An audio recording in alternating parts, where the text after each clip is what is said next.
ఈ బాగీ నాకు అవసరం లేదు. ఇంటికి రానవసరం లేదు అని అమర్ తేల్చి చెప్పేసి ఇంటికి వచ్చేసి ఉంటాడు. తర్వాత పిల్లలందరూ రాథోడ్ దగ్గరికి వచ్చి, "రాథోడ్, రాథోడ్ మాకు బుజ్జమ్మని చూడాలని ఉంది.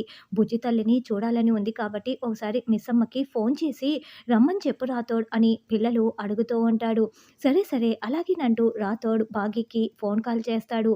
"మిస్సమ్మ" అని రాథోడ్ మాట్లాడుతూ ఉంటే, "మిస్సమ్మ నేను అంజుని మాట్లాడుతున్నాను. నాకు బుజ్జమ్మని చూడాలని ఉంది. ఒకసారి చూపించు మిస్సమ్మ" అని అంజు అంటే, "అవును బుజ్జమ్మని ఎప్పుడెప్పుడు చూస్తామా అని చాలా ఆతృతగా ఉంది.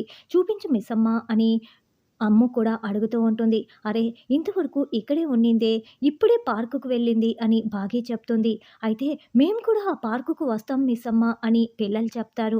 రాథోడ్ "పద వెళ్దాం" అని పిల్లలు, రాథోడ్ అందరూ కూడా పార్కు దగ్గరికి వస్తారు. ఆల్రెడీ బాగి పిల్లల కోసమే ఎదురు చూస్తూ ఉంటుంది. "మిస్సమ్మ" అంటూ పిల్లలందరూ పరిగెత్తుకుంటూ వస్తారు. "బుజ్జమ్మెక్కడ? చూపించు, చూపించు" అని పిల్లలు అడుగుతూ ఉంటే, "అదుగో అక్కడ ఆడుకుంటూ ఉంది" అని ఆరు పాపని బాగి చూపిస్తూ ఉంటుంది. అప్పుడే ఆరు పాప బాల్‌తో ఆడుకుంటూ ఉండటం పిల్లలు చూసేసి, "మేం చూపించమన్నది ఆ బుజ్జమ్మని కాదు, మన బుజ్జమ్మని, మా చెల్లెలు బుజ్జమ్మని" అని పిల్లలు అమ్ము అడుగుతూ ఉంటారు. "ఆ బుజ్జమ్మే మన బుజ్జమ్మ, మీ సొంత చెల్లి" అని బాగి చెప్తుంది. "ఆ బుజ్జమ్మే మా చెల్లా? మా సొంత చెల్లా? నిజమా మిస్సమ్మ" అని పిల్లలు అడగటంతో అవునని బాగి తల ఊపుతూ ఉంటుంది.